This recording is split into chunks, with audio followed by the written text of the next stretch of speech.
bonsoir, bienvenue dans l'auberge espagnole, hein, puisque ce soir, en fait, nous allons parler des thématiques qui sont plutôt, je trouve, en tout cas appropriées. Alors, concernant les échos, ouais, effectivement, il y a l'écho derrière, puisque l'émission est partie en direct, donc ça demande juste de baisser le volume de la vidéo derrière si vous ne voulez pas le voir. Et la thématique de ce soir, le printemps, création et inspiration. Alors, qu'est-ce qui fait que je me suis dit qu'il serait plutôt intéressant d'aborder cette thématique-là avec les invités qui seront là ce soir et qui se présenteront en fait eux-mêmes et qui répondront ou pas aux questions en sachant qu'en tant que téléspectateurs et spectateurs, vous avez la possibilité de poser vos questions en direct et puis nous y répondrons en fait pour certaines qui seront sélectionnées. Donc, soyez les bienvenus. Partagez ce moment avec nous de convivialité. Je voudrais avant toute chose remercier mes invités et eux de leur présence, d'avoir pris un temps certain en tout cas pour pouvoir échanger, puisque tout ça est fait dans un but non lucratif, on va dire, et que l'ensemble est en mon sens plutôt assez rare, qui est juste le fait de pouvoir partager, échanger, et d'avoir l'opportunité pour vous en tant que spectateur de pouvoir l'entendre, de pouvoir l'écouter, et de pouvoir éventuellement aussi poser des questions par rapport à les thématiques de ce soir. J'ai fait un petit préambule que je vais vous lire, qui synthétise un petit peu la direction, mais finalement, en soi, ce n'est pas une obligation aussi de la suivre. Et qu'est-ce qui fait que j'en suis arrivé à cette réflexion par rapport à ces thèmes? Donc, il m'arrive souvent de lire en fait, dans les animations communales le printemps de la création. C'est souvent quelque chose qu'on voit et qui annonce souvent une journée qui est avec une pléthore d'artistes dans différents domaines. Je me disais donc, le printemps est-il associé à une manière intrinsèque avec l'inspiration et de ce fait allié à la création? L'inspiration est, en mon sens, un mot finalement des plus délicats aussi, et diffus, aussi diffuse que difficile à appréhender, à expliquer, à honorer. C'est vrai que l'inspiration, je trouve ça quelque chose de très diffus, finalement, et presque secret, en fait, à l'intérieur de tout ça. Alors finalement, est-ce que créer est comme le printemps, une saison, c'est un moment, c'est quelques semaines, peut-être quelques mois, ou peut-être juste un instant. Et donc reste-t-il un moment ou devient-il un besoin permanent de créer? Peut-on transmettre la création? Je trouve que c'est une excellente question. Et encore plus délicatement, l'inspiration. Ou reste-t-il quelque chose, voire une compétence inédite, personnelle et individuelle? Répond-il à une pulsion cachée? Est-ce qu'on crée parce qu'au final, on a une pulsion en nous qui nous dit fais, fais, fais? Est-ce que c'est une pulsion cachée? Est-ce que c'est une pulsion innée? Est-ce que c'est universel? Est-ce que tout le monde l'a finalement? Ou est-ce que c'est de rares exceptions? Comble-t-il nos manques? Comble-t-il nos peurs finalement? Nos craintes ou nos joies que l'on souhaite partager? Ou les moments de justesse? Finalement, est-ce que c'est un état dissocié? Est-ce que c'est se dissocier du monde réel?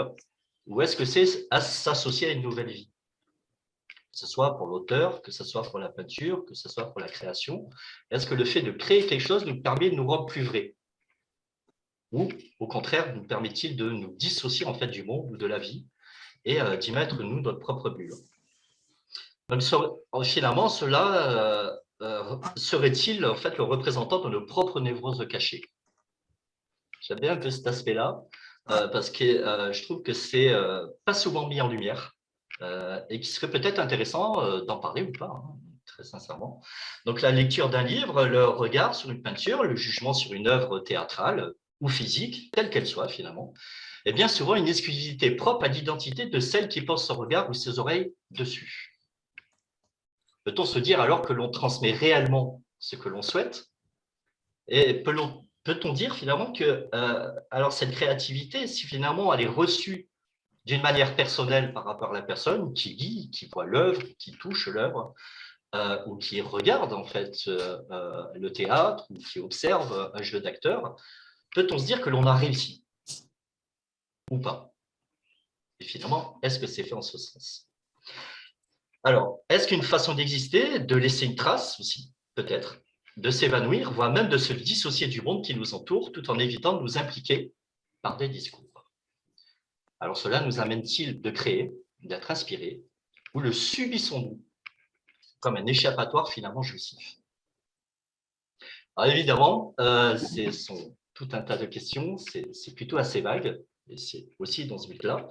Et puis là, dans un premier temps, si vous le souhaitez, alors qui prend la parole en premier, de peut-être vous présenter et puis après de revenir éventuellement sur ses remarques, sur ses réflexions. Voilà, à qui honneur? Honneur aux dames. Honneur aux dames. Donc, et vidéo, Pauline. Bon, j'y vais. Allez, Allez. c'est parti. Je m'appelle Émilie. Mon pseudonyme est Mumus Paint, qui signifie s'amuser, la muse, la peinture. C'est assez simpliste. Hein. Je ne suis pas allée chercher très loin, mais voilà. Et voilà, je peins depuis 15 ans, je crois. Effectivement, la peinture a été pour moi en première partie une sorte d'échappatoire, une sorte de délivrance. Oh, pardon. Et voilà. Donc, en fait, j'ai eu plusieurs parties de ma vie qui se sont associées à la peinture et à la création et aussi à l'écriture. Et effectivement, on grandit et on évolue avec son art. Ça, c'est obligatoire. La vie aussi nous fait qu'on s'oriente vers telle ou telle pratique et nous guide vers telle ou telle création et vers tel ou tel chemin et message à délivrer, je pense. Voilà, donc je fais assez court parce que sinon je vais parler pendant des heures, mais ouais, donc je suis artiste peintre, j'ai la chance d'exposer en Inde, pays que j'affectionne. J'ai exposé aussi un peu partout, enfin un peu en Europe, un peu à Dubaï aussi, enfin voilà, et puis en France bien sûr. Et puis je cherche en fait, quand j'expose, je cherche aussi à faire passer un message en faveur des animaux sauvages parce que je ne peins que des animaux sauvages ou que des animaux tout court parce que je leur donne une voix par le biais de ma peinture. Donc j'essaye toujours de faire passer un message ou de travailler avec des associations pour les aider ou pour moi apporter voilà, mon soutien et une voix. Voilà. Donc pour résumer, c'est ça. Et j'écris aussi. Et je vais peut-être pas tout dire d'un coup. Voilà. Ça suffit? Bon, ce qui te va, me va. Ouais, c'est bon là. Ensuite, Pauline, éventuellement. Donc bonsoir, je suis professeure des écoles donc et moi la création c'est à mes heures perdues ou mes heures gagnées, tout dépend comment on voit les choses. Depuis que je suis petite, je crée beaucoup de choses, des bougies, etc. Mais depuis plusieurs années, c'est la couture. Et puis récemment, la poterie. Voilà. C'est peut-être dans les gènes, ma mamie est couturière, alors peut-être que ça vient de là, je ne sais pas. En tout cas, ce que j'aime, c'est de créer des objets qui sont utiles dans la vie quotidienne pour rendre le monde plus beau. Voilà, en tout cas pour le rendre avec mes yeux à moi. Voilà, et pouvoir les offrir à mon entourage. Et ce que j'apprécie vraiment, c'est de voir leur réaction par rapport à la vision qu'ils ont de l'objet que j'ai créé, par rapport à la vision que moi j'en avais quand je l'ai créé. Voilà. Merci. Allez-y, hein. Alexis, vous voulez que... Allez, Alexis. Allez, moi, donc Alexis, souffleur de verre, depuis une vingtaine d'années. J'ai commencé dans une grande maison de cristallerie Lanique. Et après, j'ai travaillé pendant 15 ans avec un maître verrier des Alpes-Maritimes. Et j'ai repris son entreprise il y a 4 ans. Et depuis, je fais mes propres créations. Je continue les créations de mon ancien patron parce qu'il y a encore des anciens clients qui demandent certaines œuvres et certaines pièces. Et à côté, suite à des années qui sont passées là, un peu difficiles, j'ai décidé d'ouvrir ma galerie pour vendre mes créations directement dans les Alpes-Maritimes pour pouvoir vendre et être en contact direct des clients et montrer mon savoir-faire et mon art. Voilà. Voilà un peu mon univers, tout ce qui est... il y a de l'abstrait, il y a du figuratif, il y a de l'utilitaire aussi. Et voilà, je suis heureux dans ce que je fais et je souhaite continuer jusqu'à la fin de mes jours. Mais c'est bien beau tout ça. Bon, allez, je prends le relais. Donc, Philippe Murtas, donc je suis photographe à mon compte depuis 2017. Bon, je travaille pas mal avec tout ce qui est communauté de communes et ainsi de suite au niveau photographique, donc j'ai pas mal de visibilité sur les réseaux sociaux aussi par rapport à ça. Et donc effectivement, moi je suis venu à la photo petit à petit, c'est venu vraiment progressivement. Et ça, après c'est devenu un petit peu addictif, hein, c'est devenu un peu une maladie et ce besoin par la suite d'essayer de partager ma vision. Voilà, c'était vraiment partager des émotions, voir si effectivement ces émotions sont comprises de la même manière que j'essaie de transmettre, parce que ça c'est propre à chacun et c'est ça qui est génial. Mm. Et puis voilà, donc je crois que j'ai fait un tour rapide. Voilà. Ok. Rémi, par exemple? Bonsoir, moi c'est Rémi Giordano. Alors, mon parcours il est un peu long. J'ai commencé petit déjà par faire pas mal de choses, mais surtout à l'âge de 13 ans, j'ai commencé à faire de la photo avec un professionnel et là j'ai commencé à bouffer des kilomètres de pellicule. Du coup, je suis rentré dans une école de cinéma. De l'école de cinéma, je suis devenu assistant. Enfin, pendant l'école de cinéma, je suis rentré dans un cours de théâtre pour apprendre la direction d'acteur, mais du coup, j'ai été comédien au passage. Mon premier métier, ça a été d'être comédien très rapidement, et puis je suis devenu assistant réalisateur. D'assistant réalisateur, j'ai basculé dans la réalisation. J'ai commencé à réaliser des courts-métrages, des clips, quelques pubs. Et puis, en même temps, je me suis mis à écrire. En même temps, je me suis passionné pour la direction d'acteur. Du coup, ça fait maintenant une trentaine d'années que je continue à former des comédiens régulièrement, tout en étant en même temps comédien, tout en écrivant des pièces de théâtre. J'ai monté plusieurs pièces de théâtre sur Paris.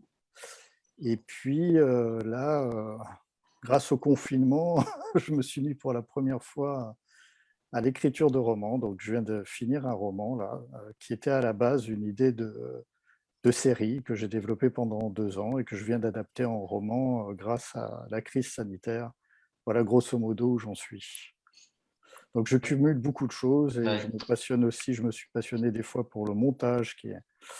Enfin, tout ça, c'est différentes choses que l'on a dans le métier du cinéma, du théâtre, du spectacle, etc. Beaucoup de choses qui peuvent se mélanger. Voilà. Ouais, c'est assez cumulatif, hein, finalement. Robert? Oui, si j'avais à me définir, ce que tu sais que je n'aime pas faire, Je sais. je me qualifierais de retraité créatif. J'ai eu un parcours assez atypique. Enfin, j'ai fait des choses un peu diverses et variées. Et puis, il y a une douzaine d'années, j'ai découvert la PNL. La PNL qui est, à mon sens, quelque chose d'extrêmement créatif. Et à mon sens, on ne peut pas faire de la PNL si on n'est pas créatif. Et puis, j'ai découvert, il y a 5-6 ans, l'univers du théâtre, bien modestement, bien sûr, hein, en tant que théâtre amateur. Mais l'amateur, c'est celui qui aime. Hein. Donc, voilà. Et ça a été vraiment pour moi une révélation, dans le sens où et ça va de pair, à mon sens, avec la PNL. J'ai réalisé que un texte pouvait être dit de 1000 manières différentes, vraiment. Un peu comme un morceau de musique peut être interprété, mais c'est pareil dans le théâtre. La même phrase peut être dite de 1000 façons différentes. Je pense que c'est pas Rémi qui va me contredire. Non, c'est un exercice. C'est un exercice que l'on fait Fantastique. faire aux comédiens. Eh oui, bien sûr. Donc, voilà, donc, je suis passionné de ça. Voilà. Si je vais me définir, je suis passionné de PNL et de théâtre aujourd'hui. Merci. Philippe Leroy. Donc bonsoir, moi Philippe Leroy. Donc tu parlais de création. Ouais. Moi, les créations, elles passent par l'écriture. Ouais. Donc que ce soit l'écriture de romans, l'écriture de nouvelles, l'écriture de scénarios ou l'écriture de chansons. En fait, du coup, ça fait, j'ai une vingtaine de romans publiés. J'ai écrit une série télévisée et puis 3 albums. J'ai écrit 3 albums de blues pour un groupe de blues de la région. Et ma principale activité, c'est au romancier, puisque c'est vraiment mon métier, mon activité principale. Et qu'est-ce que l'écriture? Pour moi, c'est juste trouver une bonne histoire. C'est trouver les mots bien adaptés, les mots justes pour transmettre de l'émotion. Et en fait, quelle est l'émotion? la plus forte. Si l'on en croit Lovecraft ou John Carpenter, c'est la peur. Donc, du coup, je me suis spécialisé un peu dans les thrillers pour adultes ou les romans horrifiques pour adolescents ou jeunes adultes. Donc voilà, pour moi, ça repose là-dessus. Et donc, c'est un mélange. Voilà, quand on est écrivain, on a toujours un pied dans la réalité et un pied dans la fiction. Là, c'est un petit peu ce côté schizophrénique qui me caractérise, c'est-à-dire qu'en fait, c'est la réalité qui m'inspire, qui me donne un socle pour partir dans la fiction. Et j'ai besoin des deux.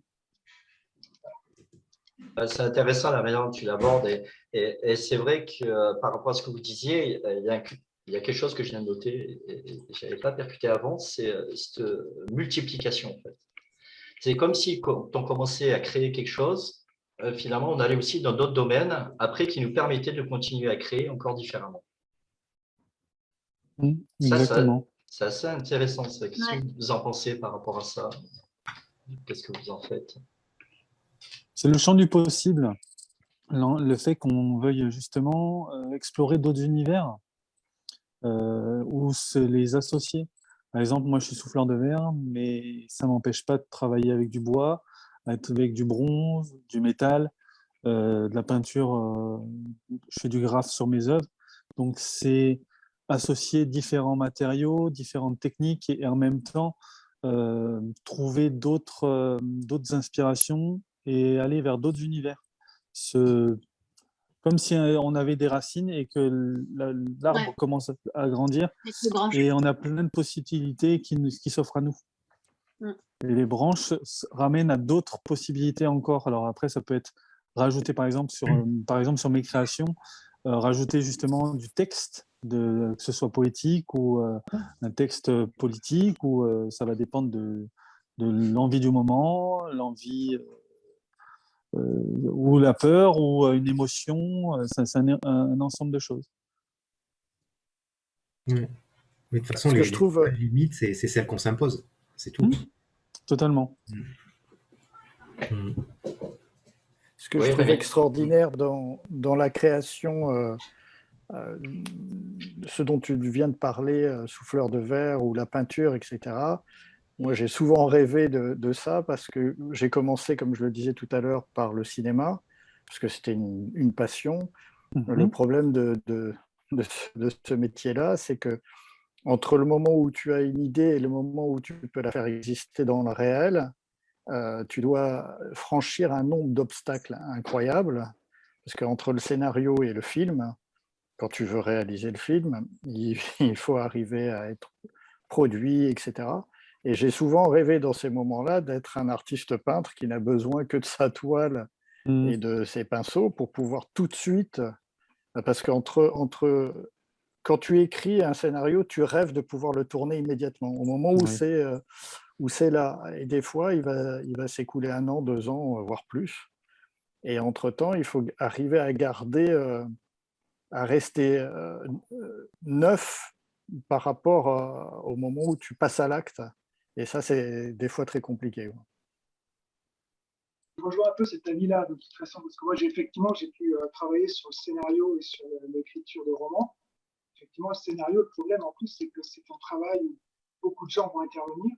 Et du coup, il y a une espèce de dépossession. C'est aussi une pièce intermédiaire, c'est pas une œuvre finie, contrairement à un roman. Et là, le plaisir, le bonheur d'écrire un roman par rapport à un scénario, là, je viens de terminer mon prochain thriller. Ça fait 6 mois que j'ai passé la moitié de mon temps avec les personnages. Donc, j'étais vraiment dans un autre monde. Et le plaisir, il a été à 100% pendant 6 mois. Donc parce que j'étais en train d'écrire, de vivre avec les personnages, et à chaque fois, ça crée, ça m'attriste de mettre le point final, parce que je vais être obligé de quitter mes personnages, de les donner à l'éditeur, et puis de les laisser alors que je vivais avec eux la moitié de mon temps. C'est exactement ce que j'ai ressenti là, en écrivant pour la première fois de ma vie un roman. Mais j'ai ressenti ça de la même manière en écrivant des scénarios, sauf que la différence, c'est que le scénario, comme tu le disais très justement, c'est un outil de travail. C'est pas une fin en soi. La fin en soi, c'est le film. Et en écrivant le scénario, on ressent la même chose qu'en écrivant un roman, sauf que à l'arrivée, on n'a qu'un outil, on n'a pas une fin en soi. Et le roman, bon, c'est vrai, quand on l'a fini, on a cette espèce de vide parce qu'on quitte les personnages, mais au moins on a fini quelque chose. Après, il n'existe pas, ça je verrai. Toi, tu en es à une étape beaucoup plus avancée, mais au moins on a fini quelque chose. Ça existe dans le réel, alors que le scénario, il n'existe pas, quoi. Tant que le film n'est pas fait, il n'existe pas, quoi. Il y a finalement un processus de deuil après avoir terminé une œuvre, telle qu'elle soit, ou pas? Le processus de deuil, en fait, oui, il y a une espèce de tristesse, comme si en fait on vit avec c'est nos meilleurs amis, nos personnages, hein, donc on vit avec eux. C'est comme si on part en vacances avec nos amis et puis après on sait qu'on va pas les revoir jusqu'à l'année suivante. Mais en fait, cette période en fait, de deuil, en fait, elle est compensée par le fait que du coup, ça va rencontrer un public. Et c'est ce que tu disais tout à l'heure, Laurent, c'est-à-dire que l'œuvre créative, la créativité, c'est fait pour être rencontré par un public, par des gens, quoi. Et donc, c'est un partage, c'est une transmission d'émotions. Et la plus belle récompense, c'est qu'effectivement, quand on a les lecteurs qui viennent nous voir sur des salons, qui nous envoient des messages et qui nous disent ouais, ça m'a transporté, ou j'ai aimé, voilà, j'ai voyagé, ça m'a donné telle ou telle émotion, ça m'a fait peur, ça m'a fait pleurer. Et là la mission, là, ça continue, quoi. Donc finalement, ça n'est justifié, je pense, la création que si elle rencontre un public. Émilie? Ouais, c'est Par moi. rapport au deuil, parce que j'ai vu que... Oui, c'est toi.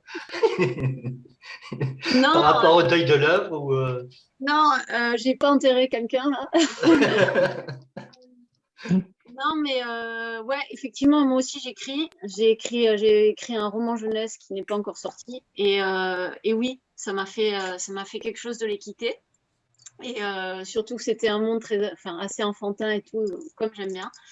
Et mais bon, après, moi, je peux passer à la peinture. Donc, effectivement, comme on disait tout à l'heure, je peux mettre en application ce que j'ai dans la tête qui a mûri pendant la nuit. Je peux le mettre directement sur une toile. Enfin, voilà, ça va prendre un mois peut-être, mais au moins, un mois, c'est rien dans un projet créatif. Et donc voilà. Mais après, c'est vrai, quand j'ai travaillé sur une toile vraiment avec beaucoup d'énergie, quand je la termine ou quand je l'envoie pour une commande ou autre, ça me fait un vide. Alors, certaines moins que d'autres, parce que je m'y suis moins investie peut-être, ou moins attachée, je ne sais pas. Mais effectivement, ouais, ça laisse toujours un petit... Puis après, hop, on se ressource et après, on repart sur quelque chose. Mais il y a toujours un petit temps mort. Et la création, c'est ça. Il y a des moments où on ne crée pas. Je suis désolée, on ne peut pas. On n'est pas des machines à créer. Donc, on va avoir des temps morts qui vont être plus ou moins longs. Mais il faut juste les laisser passer, puis voilà, se remplir de quelque chose, remplir son âme pour créer autre chose. Il Voilà. y a des moments où on ne crée pas, alors. Ouais. Okay. Personnellement, oui. Après... Oui, il peut y avoir des moments où on a moins le sens créatif, on va dire, on a perte d'inspiration, où il peut y avoir justement une fatigue, des événements qui justement coupent ce processus créatif. Après, tout à l'heure, tu parlais de deuil. On met tous un peu, voire beaucoup de notre âme et de nos émotions dans chacune de nos créations, que ce soit écrit, musique, peinture, sculpture, ou même dans des textes. Et je pense que on s'approprie l'œuvre d'abord pour nous, pour évacuer certaines choses ou certaines pensées, ou justement se créer un monde parallèle. Et après, ce qui est parfois difficile, comme quand on parle de deuil, c'est soit de vendre sa création. Parfois, on se dit, j'y ai mis tellement de choses que est-ce que je veux le garder ou est-ce que je veux le vendre? Et de l'autre côté aussi, se dire, faut le partager. Faut le partager parce que sinon, l'œuvre en soi, elle peut très bien avoir un aspect thérapeutique, mais il y a aussi l'aspect justement où, en fonction de ce qu'on fait, si c'est pour en vivre, il faut quand même pouvoir le vendre ou l'offrir ou pouvoir le présenter à des producteurs, à des galeristes, voilà, le transmettre. Du coup, on crée pour soi ou on crée pour les autres, ou c'est quand même un peu les deux? Ça va dépendre. Ça va dépendre je pense, la direction qu'on veut prendre. Si on veut gagner sa vie avec, on crée d'abord un peu pour soi, mais on sait très bien qu'il y a un coût qui est inhérent à ce processus créatif. Moi, par exemple, en tant que souffleur de verre, ça demande beaucoup d'argent pour pouvoir créer. Donc, je suis quand même, je peux me faire plaisir, hein, mais il faut quand même que je garde en connaissance de cause que ce que je vais créer, il faut quand même que je puisse le vendre. Par rapport Donc, à matière. ben oui, coût matière, coût énergétique, on fait partie des métiers d'art qui coûtent le plus cher. Après, il n'y a pas forcément besoin de vendre les créations, hein. Il y a des artistes qui ont, pendant de nombreuses années, ont peint pour eux et ils ont vécu dans la misère. Ils auraient voulu vendre. Bien souvent, ils se nourrissaient en allant voir un restaurateur ou quelqu'un, le boulanger, ils faisaient des échanges, mais ils n'arrivaient pas forcément à vendre. Ils peignaient avant tout d'abord pour eux et après, ils ont essayé de vendre leur création. Robert, Philippe? Oui, j'aurais une question peut-être à poser au groupe. Il y a un mot en PNL qu'on aime bien, c'est déclencheur. Alors, j'aimerais vous demander, qu'est-ce qui déclenche chez vous une création? Alors, au sens large, hein, ça peut être non seulement dans vos disciplines respectives, mais parce qu'on peut être créatif, à mon sens, tout le temps dans sa vie, même dans le bricolage, dans tout ce qu'on fait, on peut être créatif. Donc, qu'est-ce qui, d'après vous, peut déclencher un processus créatif quelconque? Une émotion, Robert. Une émotion, ouais. L'envie de partager une émotion ou simplement de la faire ressortir. L'envie, ouais. Il y a aussi l'extérieur. Je veux dire, en tout cas, moi, quand on me demande, par exemple, tu vas exposer à tel endroit, peut-être qu'il faudrait que tu parles de ce sujet, donc que tu l'incorpores dans une peinture. Donc forcément, c'est un sujet que je vais explorer que je n'aurais pas forcément exploré sinon. Donc ça peut être aussi des personnes que l'on rencontre. Ça peut être des rencontres, effectivement, des sujets qu'on aborde. Ouais. Répondre à une demande. Voilà. Ça peut être aussi des films, ça peut être de la musique, ça peut être tellement de choses qui inspirent la nature, me concernant aussi, mais après, voilà, chacun son... Moi j'ai souvent l'humain. Moi, c'est souvent l'humain, parce que comme je vous disais, ça fait une 30aine d'années que je forme des comédiens.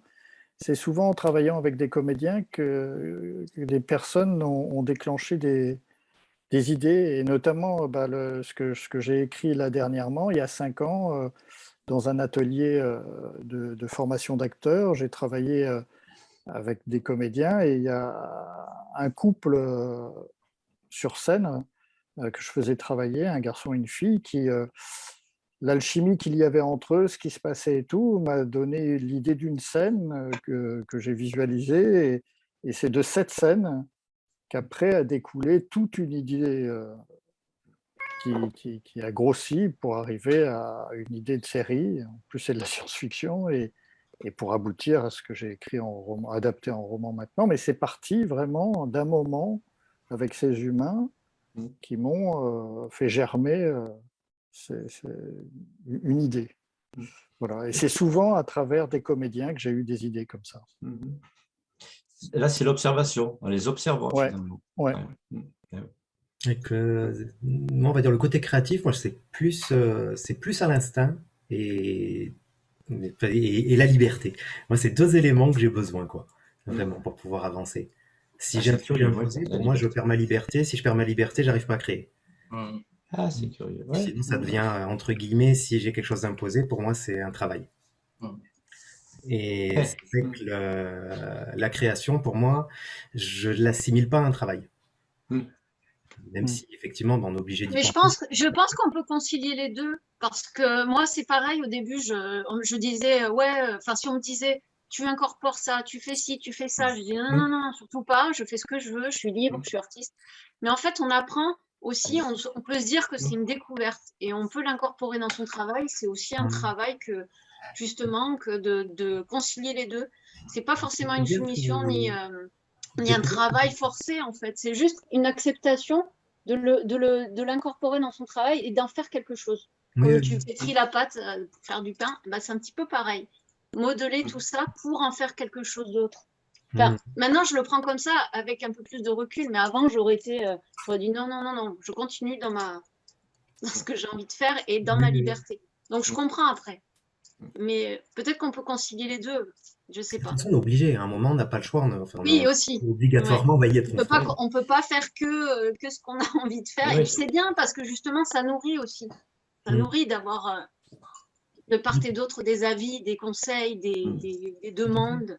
Mais après, voilà, mais pour rejoindre aussi, enfin, pour rebondir un petit peu aussi sur ce que tu dis, quand on t'impose, par exemple, d'intégrer quelque chose dans tes créations, ben, après, pour moi, ça devient plus un défi. Et on Ouais, bien sûr. quelque chose qui, à la base, n'est pas ton idée ou ne t'appartient pas. On te demande de créer avec ça. Donc oui, effectivement, c'est quand même le côté création. Donc il t'oblige effectivement à aller pas forcément dans le chemin que toi tu souhaites à la base. Oui, bien sûr. Ouais. Mais au final, il faut que tu arrives à te retrouver aussi à l'intérieur, quoi. La contrainte peut être très créative, hein, tout ça. C'est ça. Un jour, j'ai une amie qui m'a dit c'est de la contrainte que naît la créativité. Exactement. Et effectivement, à chaque fois que je me trouve contrainte de faire quelque chose par rapport soit une technique manquante ou autre, je le détourne et donc du coup, je deviens encore plus créative finalement. Et cette phrase, elle m'était restée parce que... Ça, on le rencontre souvent sur les premiers longs métrages, quand les réalisateurs n'ont pas des moyens énormes, eh bien, on est obligé de trouver des astuces pour créer. Et souvent, au deuxième film, quand le premier a marché, ils ont énormément de moyens et ça, souvent, ils sont en perte de créativité sur le deuxième, alors que le premier, ils ont déployé énormément d'idées pour arriver à leur fin parce qu'ils n'avaient pas les moyens. Ça arrive souvent. Ils ont dû aller dans leur dernier retranchement, entre guillemets, pour arriver à exploiter la situation. Et comme tu dis, après, quand on a toutes les aides qui permettent d'arriver, bah, tu n'as plus cette histoire de défi, de combat qui est derrière. Et du coup, c'est pas évident d'arriver à bien avancer. Oui, et la contrainte, ça permet d'explorer des nouveaux univers vers lesquels on ne serait pas allé. Moi, quand un éditeur est venu me voir pour me dire est-ce que vous pouvez écrire des thrillers pour ados, je dis mais non, je sais pas. Donc là, effectivement, il a fallu avoir une autre petite style d'écriture. Donc la grosse différence, c'est que les personnages doivent être jeunes, on doit être beaucoup moins explicite dans les scènes de violence ou de sexe, et du coup, ça permet de travailler sur un autre registre. Et là, dernièrement, j'ai travaillé sur une collection, un roman pour les dyslexiques. Là encore, il y avait un peu plus de contraintes encore. Et là, ça a été un sacré défi. Moi, d'habitude, j'écris des romans hyper complexes avec des enchevêtrements, des flashbacks, des multiplicités des personnages. Et là, il fallait revenir à la simplicité. Et ça a été très fertile. Enfin, moi, ça m'a donné la possibilité effectivement d'aller vers quelque chose vers lequel je ne serais pas allé autrement si je n'avais pas eu cette contrainte vers une simplicité et voilà, oublier tous mes réflexes d'auteur de thriller avec tous les codes à respecter.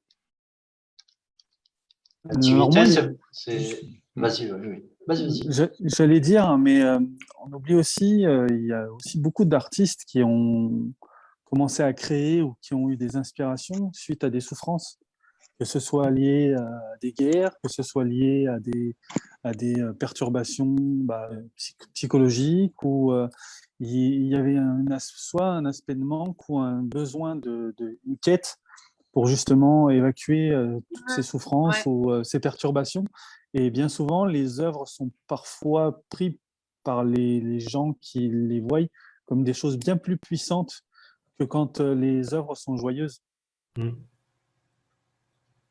Donc on oublie, parfois les gens, quand ils voient un tableau, il y a des gens qui vont ressentir la souffrance, la douleur parce que ça va être un miroir. C'est comme un miroir. Un miroir de leur propre blessure. Oui. Voilà. Ouais, c'est possible, ouais. Enfin, c'est sûrement vrai, c'est vrai. Ouais, c'est un peu ce que je voulais amener comme idée, c'est que oui, la contrainte et la nécessité rendent créatif, à mon sens. Une petite expérience dans des stages d'improvisation, si on demande aux comédiens qui sont sur scène, imaginez que vous êtes à la plage, mais ça ne se passe pas grand-chose. Par contre, si on imaginez que vous êtes à la plage et puis vous allez mettre dedans 5 mots qui n'ont absolument rien à voir avec avec la situation, je sais pas, kangourou, je sais pas moi, ornithorynque, bon, des trucs qui n'ont rien à voir, parapluie, enfin, etc., qui n'ont rien à voir avec la situation. Et là, tout de suite, ça embraye. Et c'est vraiment. Est-ce que tu fais faire ça de temps en temps à tes comédiens?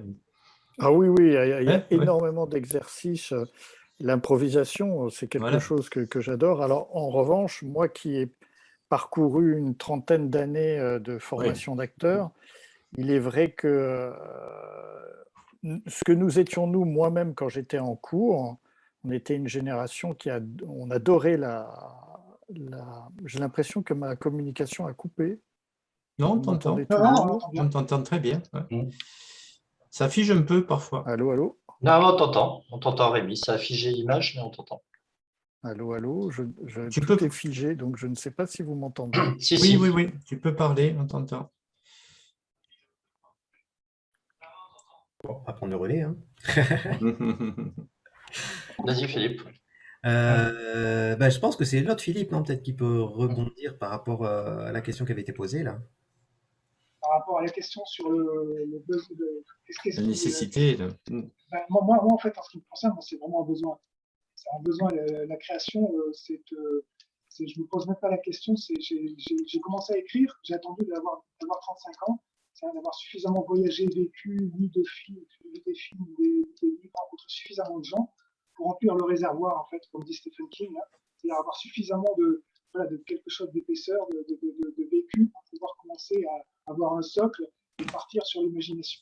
Donc c'est vraiment un besoin. J'ai toujours, avant de commencer un roman, j'hésite entre 4 ou 5 pistes et je me dis, bon, choisis celle avec laquelle je vais passer au moins 1 an d'écriture. Donc il faut vraiment que je m'intéresse au thème. Donc c'est vraiment un besoin d'écrire. Après, je me suis aperçu au fil de l'expérience que, en fait, il n'y avait pas que ça. Parce qu'à un moment donné, dans ma carrière, j'ai eu un bouquin qui n'a pas du tout marché. Et là, je me suis posé la question, mais ça sert à quoi d'écrire un livre qui est lu par 2-3 000 personnes alors que bon, là, ça t'envie plus, t'intéresses plus les gens. Et du coup, je me suis posé la question et je me suis dit, tiens, ouais, je crois que si le jour où j'aurai plus de lecteurs, je pense que ça érodera beaucoup mon envie d'écrire et du coup, c'est lié, quoi. J'ai besoin, à un moment donné, alors pas en phase d'écriture, parce que quand j'écris, je ne pense pas au public, je pense vraiment à l'univers que je crée, à toute la cohérence de la chose. Mais en fin de parcours, je me dis, oui, j'ai besoin d'avoir ce public-là, parce que sinon, à quoi bon? Voilà. Donc, du coup, je pense que c'est lié. Et donc, il y a à la fois le besoin d'écrire, mais il y a aussi ce besoin aussi de transmettre la création. Je pense que les deux sont. Je pense que le jour où j'aurai plus de lecteurs, j'écrirai plus. Et je peux poser, enfin, je pose un sujet qui est relié à tout ça.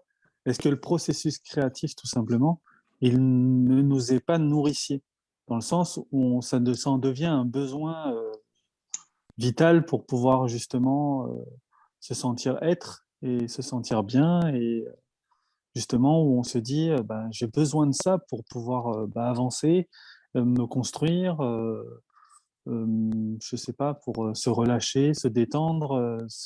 Je pense que ça, Moi, à un moment, c'est c'est un carrément un besoin besoin vital. primaire.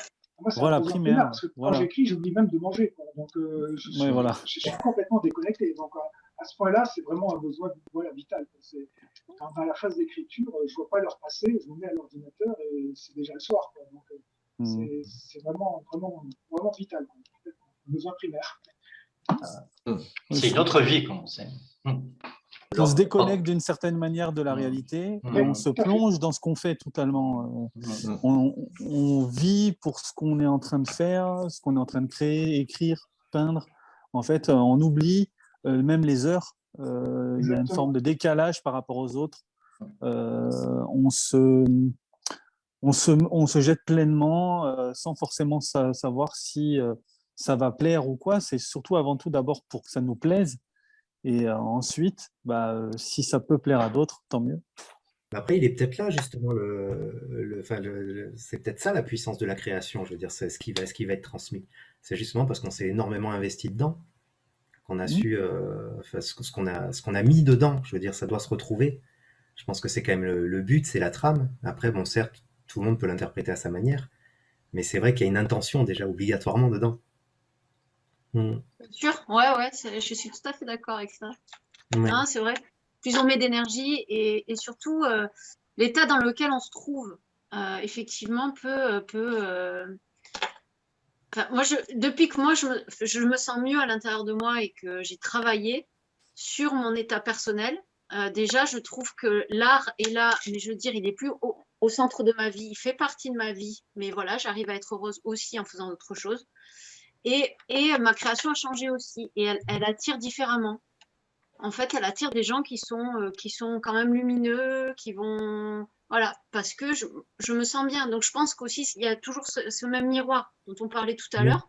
Effectivement, si on n'est pas bien à l'intérieur, on va ressortir quelque chose qui va être un petit peu plus torturé, qui va plaire à des gens qui sont un petit peu plus dans le mal-être. Mais là, je trouve que le message est justement... Là, on n'est pas très bien sur cette planète en ce moment. Tout est un petit peu moche. Donc, je pense que justement, le message est quand même nous sentir mieux pour que autour notre création soit lumineuse et qu'elle puisse agir comme ça dans le sens positif sur la personne qui le reçoit. Pas se forcer à faire quelque chose de bisounours, pas du tout. Mais c'est quelque chose qui va vraiment venir de l'intérieur, qui va être très, très clair et qui va pouvoir éclairer. Parce que de toute façon, c'est vrai que moi, je pense que ça, de toute façon, on peut l'appliquer à tous, hein, qu'on soit effectivement donc écrivain, photographe, peintre, maîtresse d'école, verrier. Je pense qu'effectivement, ouais, selon nos émotions, on a une palette de couleurs. Et c'est vrai que cette palette de couleurs, ça donne aussi forcément, enfin, c'est ce qu'on va ressentir, c'est ce qu'on va voir en premier. C'est vrai qu'effectivement, on va être joyeux, ça va être des couleurs beaucoup plus vives, plus lumineuses, plus claires. Et c'est vrai que quand ça va pas, on va avoir tendance à aller taper dans les couleurs plus sombres, à tirer des traits plus foncés. Bon, moi j'image comme ça, mais c'est vrai qu'au niveau des textes, c'est exactement la même chose aussi. Quand on écrit, c'est vrai qu'on va pas mettre les mêmes intensités sur les mots en fonction de l'énergie qu'il y a à ce moment-là et de l'émotivité, quoi. Tout à fait. C'est vrai qu'il y a beaucoup de nous dans la création. Et à un moment donné, je pense qu'il y a la technique qui va prendre le pas aussi, qui va intervenir. Et parce que on va se dire, tiens, quelle va être la meilleure façon en ce moment, je parle au niveau de l'écriture, après peut-être au niveau de la peinture, de la photo ou d'autres créations, c'est peut-être différent, mais en ce qui concerne l'écriture, je vais me dire, tiens, je vais utiliser cette technique-là parce qu'elle va fonctionner sur le lecteur, parce que je vais mieux faire passer l'émotion, parce que ça va le faire. Voilà, je vais le surprendre, il va frissonner à cet endroit-là, je veux qu'il ait vraiment peur, ou là, je veux le faire rire. Et là, j'utilise des techniques. Là, c'est plus moi, mais c'est des techniques qui fonctionnent, que je récupère parce que, voilà, que je connais, parce que j'ai vu des films, parce que j'ai lu des bouquins là-dessus, parce qu'on utilise tous les mots. J'ai aussi été pendant 8 ans publicitaire, concepteur et acteur, donc je sais très bien aussi utiliser les mots, le sens, enlever les mots inutiles, comment accrocher le lecteur, voilà, dès le début, dès la première phrase, dès le premier chapitre. Donc voilà, ce sont des techniques qui sont plus nous, mais qui sont une espèce de boîte à outils qu'on met au service effectivement après de ce que nous on veut mettre dans le bouquin. Et je pense qu'il y a les deux aussi qui jouent. Je pense que sans technique, après, on fait des choses qui vont nous faire du bien. Du point de vue psychosomatique, ça va être bien, mais ça va s'arrêter là, quoi. Le travail de création, pour moi, est inachevé parce qu'il n'aura pas été partagé par les penseurs. Non, de toute façon, effectivement, tu as toujours ce fil conducteur qui va faire que tu arrives à rester guidé, justement, et puis tu vas faire ton petit slalom tout autour en permanence, mais tu as toujours ta ligne droite quand même. Voilà, exactement. Ouais. Mais finalement, la technique, c'est peut-être ce qui nous permet aussi de se perfectionner et d'apprendre toujours, en fait. Et peut-être aussi de jamais se lasser et de toujours faire différemment et de faire évoluer notre créativité et les créations qu'on met en place. Oui, complètement, de toute façon. Oui. Les deux sont liés, hein. Si on n'a que la technique, on est un technicien. Si on n'a pas la technique, on est un amateur. Et du coup, je pense qu'on a besoin des deux, quoi. Et on a besoin de se perfectionner, effectivement. Ouais. Chaque jour, on apprend, on en apprend sur soi et on en apprend aussi sur la manière de transmettre les émotions, d'être encore plus créatif. Parce que parfois, on a quelque chose à l'intérieur, on ne sait pas comment le sortir, que ce soit à travers des mots, des images ou autre chose. Et il nous faut cette technique-là pour la sortir de la manière la plus artistique possible. Ça me fait penser au début de l'émission, donc quand Laurent commençait un peu à exposer sur l'automne et tout ça. Donc en parlant de l'arbre, c'est vrai qu'on a le tronc, Après, bah, ça se divise, on a les branches, enfin, les grosses branches, après on a les petites branches. Au bout des petites branches, il y en aura encore des petites, après il y a les feuilles, et puis il va y avoir la floraison, va y avoir, bah, ça va tomber, ça va recommencer, et ainsi de suite. C'est vrai que ça rejoint un petit peu tout ce côté créatif aussi. C'est une évolution permanente. Et même quand on pense qu'on est arrivé au bout, ben, on redécouvre des choses où on se remémore des choses qui vont permettre encore de pouvoir progresser et d'aller encore plus loin. Mm. Rebondir là-dessus, d'après vous, est-ce que peut-être très maladroitement dire l'esprit artistique de la création, est-ce que d'après vous c'est quelque chose d'inné ou à un moment donné il se passe quelque chose dans la vie qui fait qu'on commence à créer? Les deux. Mm. Ouais. Moi, si tu Alors, veux, je dirais, Trois. en prenant la création au sens large, c'est-à-dire non seulement évidemment dans l'art, mais dans sa vie de tous les jours, est-ce que être créatif, c'est pas un état d'esprit finalement, et qui serait à la base justement, ben, après aussi bien dans les domaines artistiques que dans les domaines de la vie de tous les jours. Ouais. Je veux dire, on peut être très créatif en faisant du bricolage. Ou en palliant à quelque chose qui manque ou qui est cassé, et puis essayer de le réparer, de voir comment ça marche. Hein. Ça, c'est quelque chose, enfin, personnellement, c'est quelque chose que j'ai depuis l'enfance. On réveille quelque chose qui ne marche pas, je démonte, j'essaie de comprendre. Mm. Alors qu'il y a des personnes qui ne vont pas y toucher, je veux dire, surtout pas. Tu vois. Et je pense que c'est aussi un état d'esprit, quelque part. Pour moi, je l'explique comme ça. Alors, inné, acquis, je veux dire, je ne rentrerai pas là-dedans, mais je pense que c'est quelque chose voilà, que je peux le définir comme un état d'esprit. Il y a des gens qui sont vraiment créatifs, qui vont tenter de résoudre les difficultés. Tout à l'heure, on parlait de nécessité, hein, et c'est souvent là qu'on a besoin.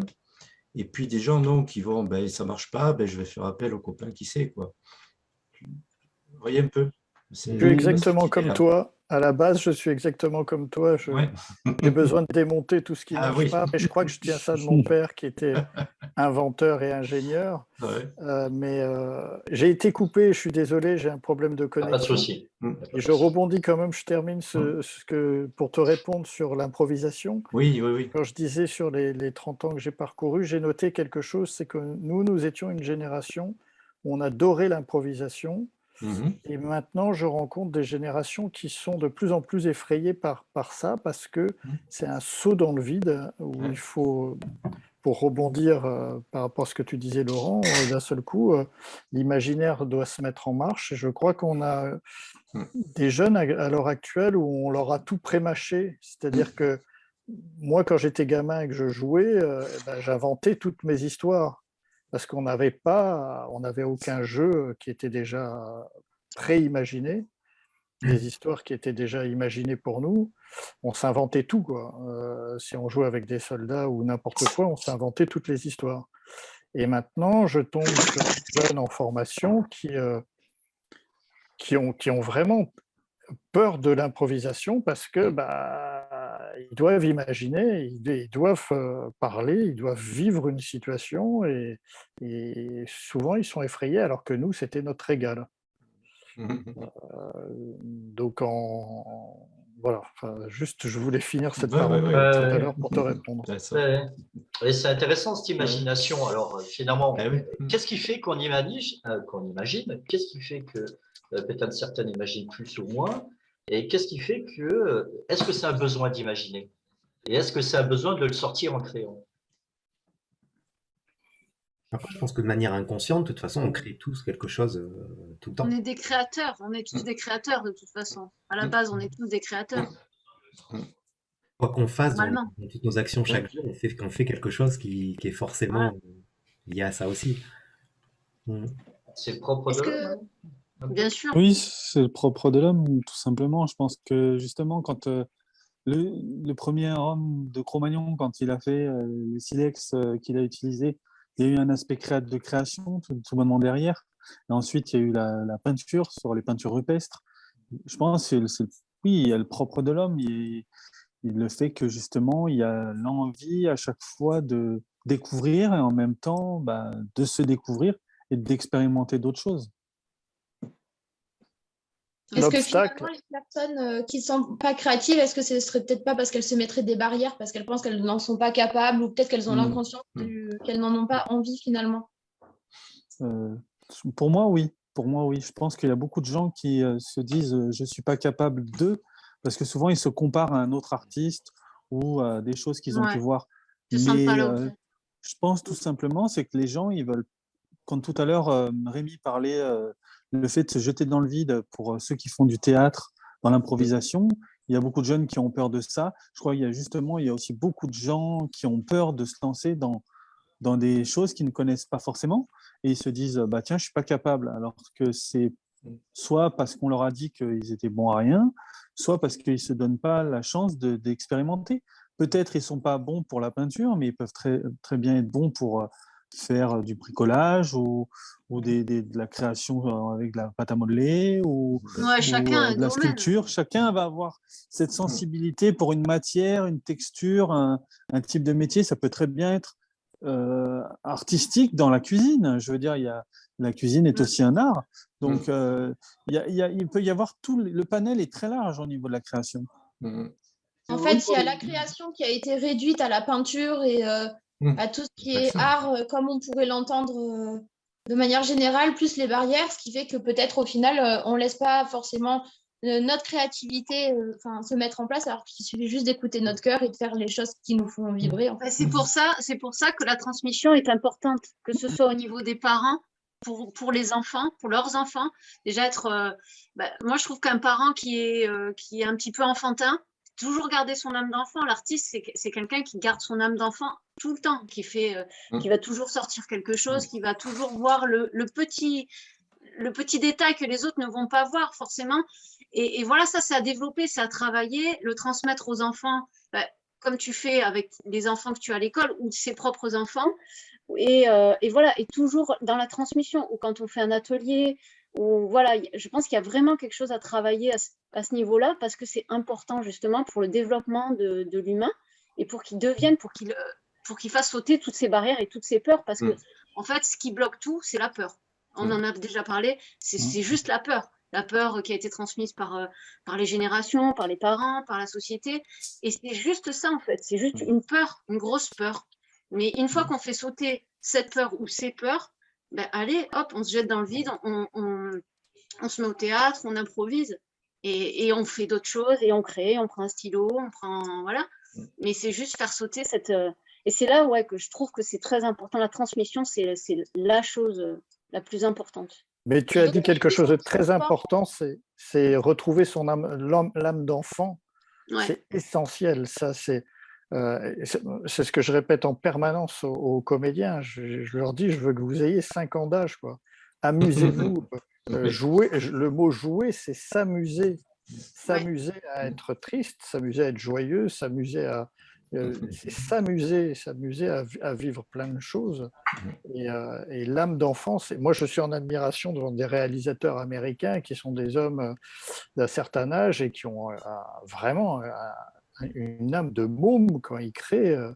Et je trouve ça, il n'y a pas que chez les Américains, mais c'est vrai que souvent, ils sont capables, des types qui ont 70 balais, d'avoir un imaginaire de môme, et je trouve ça extraordinaire. Et je crois c'est vraiment très important de revenir à ça.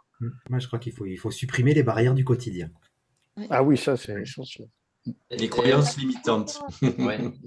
Par rapport à ta question, Laurent, tu disais que tu demandais si c'était inné ou pas. Je crois qu'effectivement, il faut avoir des prédispositions. Je pense qu'on en a tous, mais et je pense que Mozart en avait quelques-unes. Mais après, comme disait Émilie, l'environnement, la cellule familiale et puis l'environnement est primordial pour savoir si effectivement, il y a eu des Mozart dans une famille qui est passée complètement à côté parce qu'il n'a pas été, il n'a pas été guidé, on n'a pas laissé en lui quelque chose, il n'avait pas le milieu favorable pour pouvoir créer, quoi. Donc je pense qu'il y a la prédisposition, il y a l'entourage, et puis après il y a l'apprentissage. Comme disait Samuel Johnson, n'écrivez pas un bouquin si vous n'avez pas lu la moitié d'une bibliothèque. Voilà, il faut avoir lu pour écrire, il faut avoir vu des films pour devenir réalisateur. Tarantino a été un des plus grands réalisateurs parce qu'il a vu des milliers de films. Je pense que voilà, il y a tous ces paramètres-là qui rentrent en jeu. Et c'est vrai que dès le départ, si on est un super Mozart et qu'on est au fin fond de l'Afrique et qu'on doit bouffer tous les jours, voilà, on ne va pas sortir le piano et on va passer à côté. Donc c'est tout un ensemble de chances, de paramètres, et effectivement. Mais voilà, je pense qu'on a tous des prédispositions au départ. L'un des rôles des parents ou de l'entourage, c'est de dire voilà, lui, il a une sensibilité, on pourrait peut-être voilà, creuser ça, l'aider à s'épanouir dans cette voie-là, même s'il n'en fait pas son métier, au moins qu'il s'épanouisse dans cette prédisposition-là. D'ailleurs, pour rebondir sur ce que tu dis, je te remercie pour la réponse. Est-ce que d'après toi et d'après vous, évidemment, ce serait quelque chose qui serait plutôt intéressant en fait d'intégrer dans le processus de l'éducation nationale, par exemple? Oui, oui. Je pense que déceler effectivement les prédispositions ou les talents de certains élèves, effectivement, ça nous permettrait effectivement de ne pas passer à côté de génie, quoi. Voilà. Parce qu'il y en a beaucoup qui ratent complètement leur vocation et à la place on veut des produits standardisés. Je pense que tout est à refaire à ce niveau-là. Mais déceler voilà, un épanouissement sans qu'on trouve effectivement un cinéaste génial ou un écrivain génial, mais au moins quelqu'un qui s'épanouisse dans une création. Voilà, toucher fabriquer un truc avec du bois ou peindre ou jeter quelque chose sur une toile. Voilà, il y en a qui ont des prédispositions pour ça. Moi, je sais que j'en ai aucune pour la musique, malheureusement. Mais je sais que voilà, chacun a des talents particuliers qu'il faut voilà. Si les parents n'arrivent pas, au moins, effectivement, l'école, ce serait pas mal que le professeur dise tiens, à un moment donné, toi, voilà, un professeur de français qui peut déceler chez un élève une aptitude à écrire, à créer, à inventer des histoires. Effectivement, ça serait très important. Après, Philippe, moi j'aurais une question pour toi du coup. Parce que comme tu dis, comme on est en train donc d'évoquer, est-ce que ça serait bien donc de déceler ces talents plus tôt? Moi j'avoue que je suis relativement partagé, parce que je me dis que si par exemple, toi tu as commencé à écrire à 35 ans, tu nous as dit tout à l'heure. Est-ce qu'on n'aurait pas décelé cette capacité plus tôt? Est-ce qu'à 35 ans, tu aurais gardé cette envie? Et est-ce qu'à 35 ans, tu aurais pu exploser comme ça dans ce domaine-là? Est-ce que tu aurais été prêt? Couper l'herbe sous le pied. En fait, à 35 ans, c'est le moment où j'étais prêt à publier. Mais l'envie d'écrire, elle était déjà tout petite. Depuis l'âge de 10 ans, j'avais envie d'écrire. Enfin, au départ, je voulais faire du cinéma, je voulais écrire des histoires pour le cinéma, parce qu'il y avait que ça qui m'intéressait. Puis j'ai eu un agent qui a essayé de vendre mes 2 scénarios. Elle m'a dit un jour tu les réalises. Ça ne m'intéressait pas de réaliser, je voulais juste écrire. Et du coup, elle m'a dit écris-en sous forme de bouquin. Et du coup, voilà, c'est tout un processus. J'ai dû faire 10 ans de publicité comme concepteur et rédacteur pour apprendre vraiment à manier les mots et à trouver le plaisir de construire une phrase qui soit suffisamment intéressante à lire. Et du coup, voilà, c'est tout cet apprentissage-là. Et je me suis senti prêt qu'à 35 ans. Mais l'envie, par contre, elle était dès le départ. C'était vraiment ce que je voulais faire. C'est un travail d'écriture. Voilà, moi, je suis plutôt solitaire, enfermé, je ne suis pas très sociable et ça me convenait parfaitement. Et pour moi, la vie ne vaut pas le coup d'être vécu s'il n'y a pas de musique, s'il n'y a pas de livre, s'il n'y a pas de film. Donc, il fallait que j'écrive, il fallait que je crée mon univers. Après, j'ai perdu mon père. On parlait tout à l'heure de fracture ou de drame à l'âge de 10 ans. Donc, pour moi, à l'âge de 10 ans, ma vie n'était vraiment pas intéressante. J'avais besoin d'aller dans d'autres univers. C'est pour ça que ça aussi, ça a joué dans mon envie de créer des univers différents. Mais je me suis senti l'envie d'écrire un roman et de publier qu'à partir effectivement après avoir suffisamment vécu et quand je me suis dit tiens, je suis capable d'écrire un bouquin Mais moi j'ai remarqué aussi une chose, c'est que quand on est jeune, qu'on veut faire musicien, qu'on veut être artiste peintre, comédien, quand on veut faire des métiers qui sont liés à tout ce qui est artistique, bien souvent les parents disent non, mais tu devrais faire un métier, majoritairement, un vrai métier. Tu devrais faire un vrai métier parce que pour eux, c'est pas quelque chose où on va gagner notre vie. L'art, c'est pas un métier pour eux. Je pense qu'il y a eu, alors pas quand on est en primaire. Je pense que c'est plus quand on arrive vers le collège.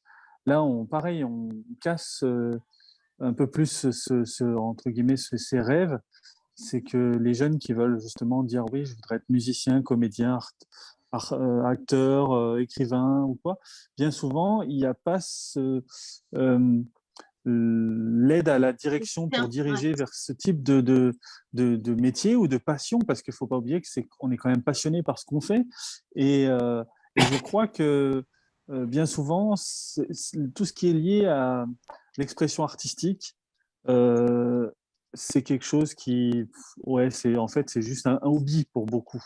Sauf que quand ils sont quand même bien contents de lire des livres, de voir des films, d'acheter des tableaux, d'avoir des sculptures qui justement embellissent leur quotidien. Sauf que bien souvent, ben, quand ils ont des enfants, ils préfèrent fais le métier avocat, fais le métier professeur des écoles, fais le métier boucher, restaurateur, un métier qui va vraiment te ramener de l'argent. C'est vrai que quand tout à l'heure Philippe disait ce serait bien que ce soit aidé dans les écoles, il y a l'école primaire, je crois qu'on donne plus le champ à la liberté artistique, créative, et justement on partage, qu'au collège ça commence un peu à diminuer et au lycée un peu plus, et après ça devient formaté. Ça veut dire qu'on donne des contraintes et on doit respecter ces contraintes, mais on n'est plus dans justement l'expression libre totale. Non, tu te fais formater au passage. Hein. Oui, oui, non, mais totalement, c'est ça. Tu te fais formater par justement les contraintes qu'on t'impose, ce qui fait qu'à un moment donné, à force qu'on te dise, tiens, tu aurais dû faire ce métier, maintenant, est-ce que tu gagneras ta vie, machin, t'en as beaucoup justement qui arrêtent justement de rêver ou de se passionner ou de se dire, tiens, je voudrais être écrivain comme Philippe, et qui se disent, bon, je vais garder mes petits calepins.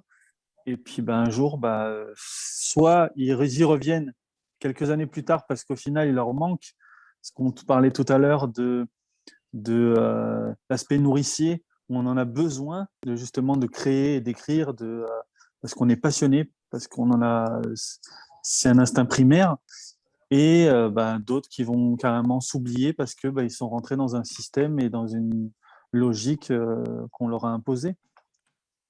Parce que finalement, cette créativité, elle n'est pas aiguillée, aidée, accompagnée, valorisée, peut-être avant nos 18-20 ans, parce que justement, c'est quelque chose qui peut être lié à une rêverie, à quelque part une dissociation, qui bien sûr n'est pas cadrée et ne peut être cadrée puisqu'elle peut être jugée et donc notée. Mais moi, je voudrais vite fait parler d'un collègue à moi. Attends, par rapport à la question. Ouais, ça va rejoindre. Ok. Je pense que ça va. Tu as dit un mot-clé, Laurent, rêverie. Oui. Et je pense que moi, quand je vois, par exemple, même dans la famille ou chez des amis, les gosses, quand je regarde leur emploi du temps, entre l'école, les activités parascolaires, le sport, le machin, le truc, ils n'ont plus le temps, les jeux vidéo et tout, ils n'ont plus le temps de rêver. Alors que le rêve, qui est lié au temps, en fait, hein, moi, je pense que moi, je peux être écrivain aussi parce que j'ai le temps. J'ai le temps de regarder les gens, j'ai le temps de prendre du recul, j'ai le temps d'analyser, de préparer mes livres, pas d'être bousculé. Les jeunes, s'ils avaient le temps de rêver un petit peu, sortir de l'écran, sortir de l'emploi du temps qu'on essaie de leur imposer dès le plus jeune âge pour qu'ils réussissent dans la vie, du coup, cette rêverie leur permettrait d'être beaucoup plus créatifs. C'est complètement lié. C'est vraiment, pour moi, le mot-clé, c'est rêverie. Rêverie pour faire travailler l'imagination. Non pas qu'on soit passif devant des écrans, devant des images, et puis pris par les journées avec des plannings de fou, quoi. Moi, je dis à ma belle-sœur qui a ses enfants qui font 10 000 activités, mais quand est-ce qu'ils rêvent, quand est-ce qu'ils se posent, quand est-ce qu'ils réfléchissent, quand est-ce qu'ils imaginent, quand est-ce qu'ils regardent le ciel, quoi. Donc voilà, pour moi, c'est complètement inhérent à la créativité. Ça rejoint ce que je disais tout à l'heure par rapport à cette génération nouvelle de jeunes comédiens qui n'arrivent pas à improviser parce que justement, ils ont plus de place à la rêverie. Et si je prends mon cas particulier, c'est vrai que j'ai toujours été un rêveur et je rêvais en classe. Ça, c'était le problème pendant les cours. Moi, j'étais barré ailleurs. Et j'ai eu beaucoup de mal à lire. J'ai mis énormément de temps à vraiment lire parce que mon problème, c'était que quand je commençais à lire une histoire, elle m'emmenait dans la mienne. Donc, de quelques pages, je me barrais dans mon imaginaire à moi, parce que ça me faisait imaginer des choses, de lire quelque chose. Donc, j'étais tout le temps barré. Donc, voilà. Et c'est vrai que de faire travailler l'imaginaire, je ne sais pas comment on peut déclencher l'imaginaire enfin, dans des cours de théâtre, oui, parce qu'on a tous les outils pour ça. On a La tous les notion de temps déjà, de laisser Mais l'espace et le l'école- temps à ça. à l'école, Mhm. comment provoquer l'imagination Ça sert à chez rien. les jeunes, manière différente. c'est pas évident. Hein, Est-ce que dans sur les un jeune, il y a vraiment besoin de provoquer l'imagination? Non, mais leur laisser la place, comme disait très justement le temps. Philippe, dans les programmes scolaires, est-ce qu'il y a la place? Est-ce qu'il y a des moments où on déclenche l'imagination, on les fait travailler sur l'imagination? Je pense que tu as dit aussi un mot important, c'est dans le programme scolaire. Dans le programme scolaire, il y a pas de place à ça. Mais finalement, il faut juste le prendre ce temps-là. Enfin, l'intégrer au programme, finalement, dans tout ce qu'on peut mettre en place. Enfin, je sais que les miens rêvent, hein, et puis ils inventent plein de choses. Ils inventent des forêts pour les fourmis dans la cour. Ils inventent des châteaux avec des Legos. Alors, c'est sûr que j'ai des maternelles, c'est peut-être forcément plus évident de les faire rêver. Mais quoi qu'il en soit, même quand j'avais des CM2, on pouvait rêver, on étudiait des artistes à partir de ces artistes-là ou à partir d'histoires, tout simplement aussi. C'est important de leur faire inventer une nouvelle histoire à partir d'une structure d'une autre histoire.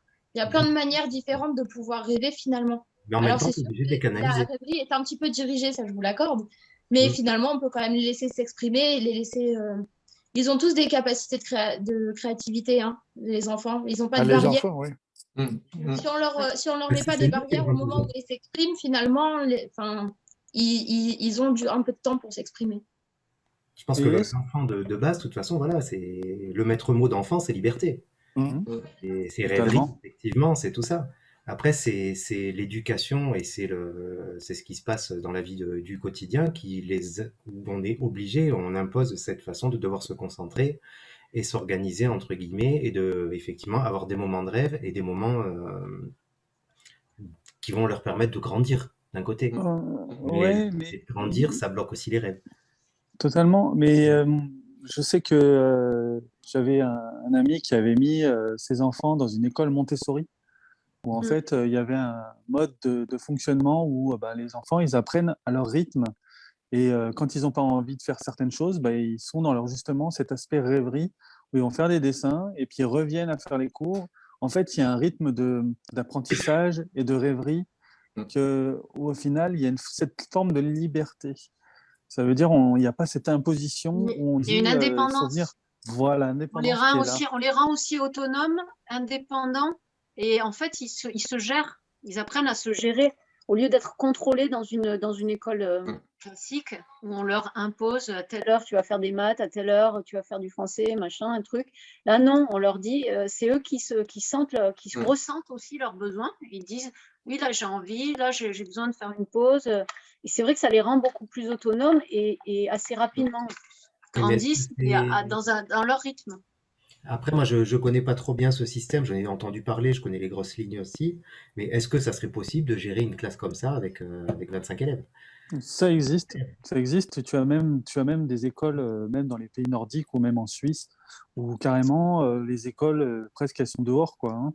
Les enfants, ils se baladent, tu les vois, ils ont 4-5 ans, et du coup, ils s'autogèrent d'une certaine manière. Voilà, parce qu'ils sont autonomes. Voilà. Et ils apprennent, alors on leur explique, et il y a des choses à faire attention, mais en même temps, c'est en faisant des erreurs. Et de l'autre côté, il y a quand même un suivi, hein, attention. Hein. Il y a quand même, on va dire, les profs sont quand même là pour surveiller tout ça. Mais je crois que ça leur permet justement d'expérimenter et d'avoir un esprit plus créatif parce que justement, en règle générale, tout être humain, enfin, surtout les enfants, ont un temps d'attention qui est quand même de 15 minutes. Donc, souvent, tu prends les enfants, il faut que tu leur proposes des choses qui changent assez régulièrement. Sinon, au bout d'un moment, il y a une forme de lassitude. Et automatiquement, comme tu leur laisses le champ possible à se dire, tiens, là, tu vas faire des maths, mais si tu n'as envie de pas envie, tu as le droit de dessiner. Donc, automatiquement, s'il se dit, j'ai la liberté de, bon, bah, ça dure 15 minutes, je vais pouvoir me faire plaisir sur les 15 minutes, puis après, je vais pouvoir faire mon dessin. Alors que si tu dis, tu as 1 heure et tu vas faire que ça, bah, à un moment donné, il y a une lassitude, tu n'as plus envie t'as plus envie, et puis après, bah, tu es formaté, quoi. Comme c'est tous les jours la même chose. Et attention, je ne parle pas que quand ils sont en petite section, hein, je veux dire au collège ou quoi, à un moment donné, tu es coupé. Par exemple, tu vas en Allemagne, les cours matières premières et tout ça sont le matin, et tout ce qui est artistique, sport et aspect culturel, c'est l'après-midi. Et ce qui permet justement de se dire, bon, le matin, je vais donner à fond, mais l'après-midi, je vais faire de la musique, je vais faire de la peinture.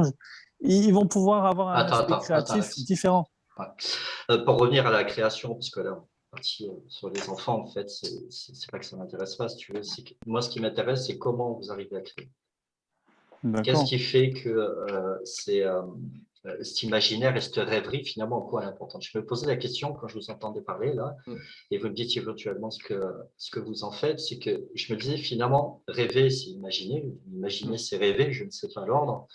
Et est-ce que la création, telle qu'elle soit dans vos domaines, finalement, est-ce que c'est pas une façon de se dire, je fais exister ce qui s'est passé dans ma tête pour lui donner une bonne raison de vivre, et finalement, comme ça me permet de dire que c'est vrai. Bon, non, quand même.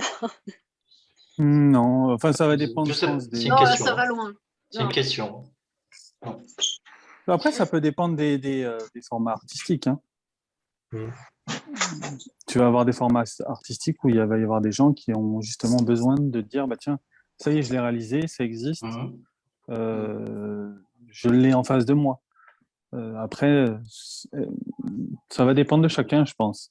Tu vas avoir des gens, ils vont en avoir besoin justement d'avoir quelque chose de matérialisé ou d'écrit, ou que ça reste dans le temps.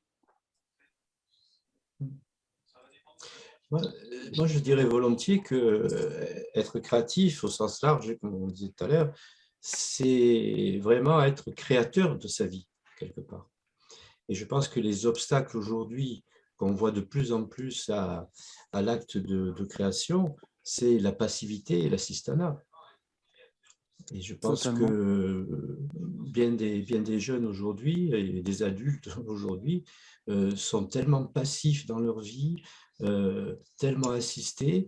Je pense que c'est ça qui empêche les gens d'être créatifs et d'être acteurs, quoi, Mais parce que ça fait partie d'un système aussi. Ouais, On nous rend comme ça exprès. On devient des consommateurs. Voilà, et justement, la personne qui va créer, qui va penser par elle-même, va être un peu dangereuse pour tout ce système déjà mis en place. Donc, c'est un petit peu fait exprès. Effectivement, il faut sortir de ces sentiers battus, évidemment. J'avais entendu une phrase, et cette phrase, elle m'avait marqué. Moi, c'était « Tu dois être comme tout le monde ». Ah, oh là là. Et là, le gamin, il dit « Mais je ne suis pas tout le monde, je suis moi ». Je trouve que ça résume un peu. Elle est violente, cette phrase. Hein. Tu dois être comme tout le monde. Là, il faut demander qui dit ça. Quand on te dit une phrase comme ça, tu vas qui dit ça? Tu as entendu ça où? Et là, il va y avoir un grand silence, hein, en principe, dans ce genre de questions. Alors, ouais, vas-y, Émilie. Non, c'est bon. J'étais en train de penser que finalement, quand on faisait de la création, c'était tout simplement être dans notre monde à nous. Et donc, de ce fait-là, c'était de sortir du coup peut-être de cette société-là, passive, pour pouvoir se remettre dans notre monde et finalement celui qui nous correspond réellement. Oui, c'est pour ça que je parlais de névrose infondue, parce que ce n'est pas nos propres névroses, tu vois, finalement, auxquelles on leur donne une existence, puis, ou pas, tu vois. C'est intéressant de se dire que la création est un état finalement un peu dissocié. J'ai exprimé très bien tout à l'heure, parce qu'il disait je me rentre dans la peau en fait de mes personnages, et d'où le processus de deuil après, évidemment, il est intrinsèquement lié. Et justement, est-ce que moi la question que je me posais, je l'ai sûrement mal posée, mais je me demandais justement si cet imaginaire, en fait, à un moment donné, la création ne permettait pas juste de dire le temps que j'ai passé dessus, l'énergie que j'ai dépensée dessus, les liens que j'y en ai fait, tous ces liens, tous ces moments, est-ce que la création ne permet pas juste de concrétiser ces moments-là, en fait, passés entre nous et nous, et de se permettre de dire, bon, bah, tout ça a été finalement utile, puisque j'ai réussi à créer quelque chose. Alors écoute, on va réfléchir une petite semaine et puis on te répondra plus tard. Tu parlais peut-être, tu disais comment vous arrivez à créer, hein, tout à l'heure, enfin, je posais peut-être un peu comme ça. Moi, je dirais volontiers qu'un acte créatif, au sens large, est toujours, en fait, c'est souvent de télescoper des choses. Je ne sais pas si ça vous parle ce que je dis, si c'est clair pour vous. Hein, c'est-à-dire, c'est deux choses totalement qui n'ont rien à voir l'une avec l'autre et qu'on va mettre ensemble. Ouais, voilà. Et que je pense qu'un acte de créer un acte comme ça, ce télescopage, c'est le contraire de la spécialisation dans laquelle nous baignons aujourd'hui, où il y a des spécialistes qui s'occupent de tout. Mais les spécialistes, ils n'ont jamais rien créé, ils n'ont jamais rien découvert. Ce sont toujours des gens en marge, mais souvent et vraiment des marginaux parfois qui ont découvert des choses. Hein. Je parlerai simplement d'Einstein. Einstein, il devient le plus grand physicien, mais à la base, il est quoi? Il est mathématicien, il est violoniste, il est kabbaliste. Et et entre autres, hein, je pense qu'il a fait d'autres occupations. Comme quoi que si on t'enferme dans un moule, tu ne peux pas avancer, quoi. Tu es obligé de... Voilà. Et alors, ce qui est extraordinaire chez Einstein, parce que je regarde des vidéos de Klein, qui est un passionné d'Einstein, et il raconte, on revient à l'imaginaire dont on parlait tout à l'heure, et il explique souvent qu'Einstein, quand il a sorti des théorèmes mathématiques, il se mettait par l'imagination lui-même dans le principe qu'il était en train d'imaginer. Et quand il a travaillé sur la vitesse de la lumière, etc., je me rappelle, et il explique Klein qu'à un moment donné, Einstein a fait la démarche de se voir lui-même assis sur des photons, enfin je ne sais plus, d'essayer de comprendre ce qui se passerait pour lui s'il était un... Et il y a tout un processus d'imaginaire comme ça, dans lequel il s'intègre, qui est assez fou chez Einstein, et qui a fait découler des découvertes après. Enfin, c'est passionnant d'écouter des choses sur les processus d'Einstein, justement dans l'imagination et dans comment il a trouvé ses théorèmes, etc. C'est passionnant. On voit que bien souvent, les créateurs, je pense à Léonard de Vinci, touchaient à plein de domaines. Hein, et que justement, c'est peut-être télescoper tous ces domaines différents qui fournit peut-être la matière à créer quelque chose, finalement. J'aime bien cette idée de télescopage. Encore faut-il avoir toutes les compétences, parce que voilà quoi.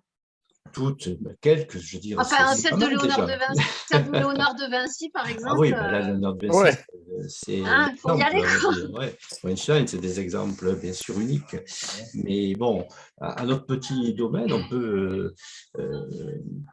Personnellement, je sais que, enfin, je ne sais pas vous, mais vous me direz, quand j'ai trouvé des choses, ben oui, c'est des choses qui n'avaient rien à voir d'un domaine à un autre domaine, et puis, tiens, pof, il se passe. Voilà. Moi, j'ai une question. J'ai une question pour le groupe.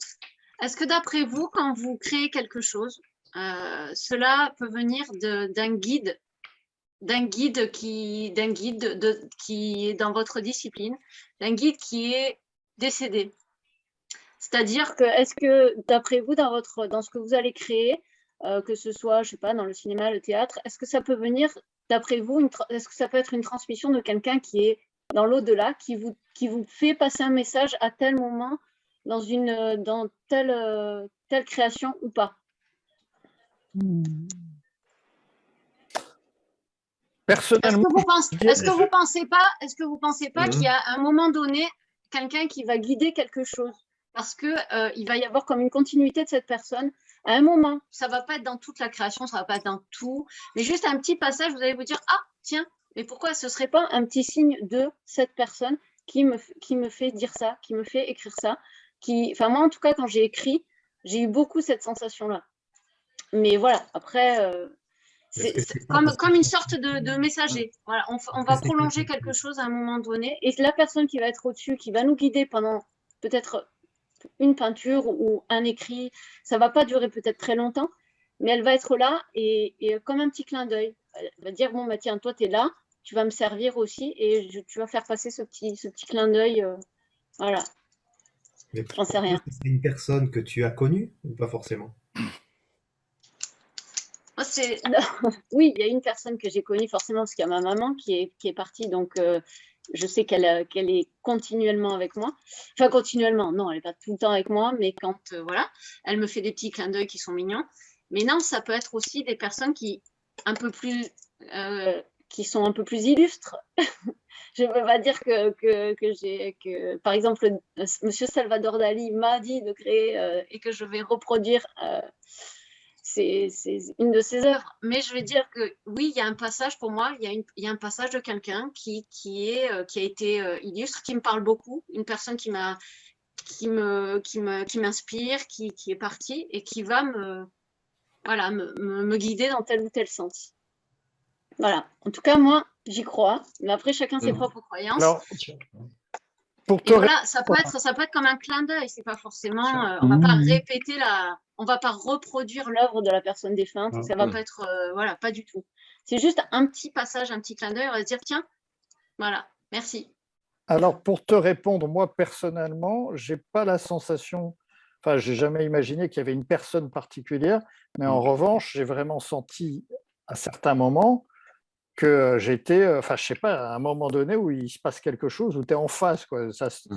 Voilà, c'est fluide. D'un coup, tu as l'impression d'être relié, quoi. Enfin, c'est Voilà. des moments magiques, mais qui sont ténus, hein, mais et de ça va découler tout le reste, qui seront plus des moments de labeur, de création réelle. Mais j'ai ressenti par instant vraiment des flashs et la sensation d'être relié. Ça, je l'ai vu. Moi, je l'ai beaucoup vu chez d'autres artistes où, franchement, il y a des moments, il y a des artistes, je me dis, à ce moment-là, elle ou il est relié, quoi. Enfin, il est relié à quelque connexion. chose. Il y a un truc. Alors, mettre ça en lien avec des personnes, je le dis pas, enfin, je le manifeste pas comme ça, mais qu'il y ait des moments magiques, oui, ça, j'y crois. Et des moments magiques dans la création, je les ai vécus au cinéma. Des trucs et ça existait d'autant plus quand on tournait en pellicule, parce qu'en pellicule, on n'avait pas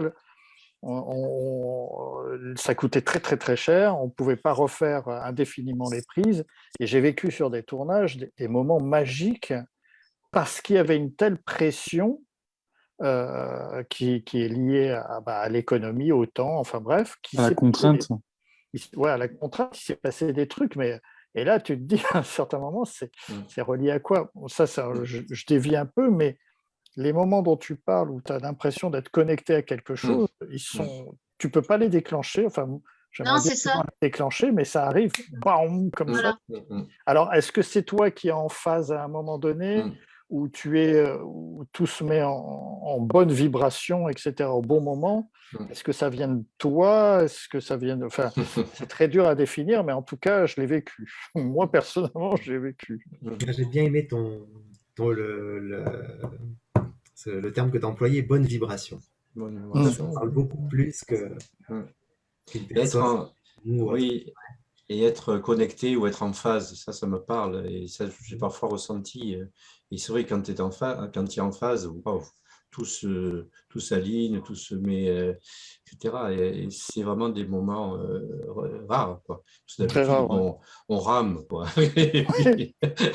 Oui, mais et souvent... puis, paf, ça y est, je sais comment il faut le dire, je sais la façon, l'attitude qu'il faut avoir, qui se passe au théâtre, et ça marche. Et puis parfois, bon...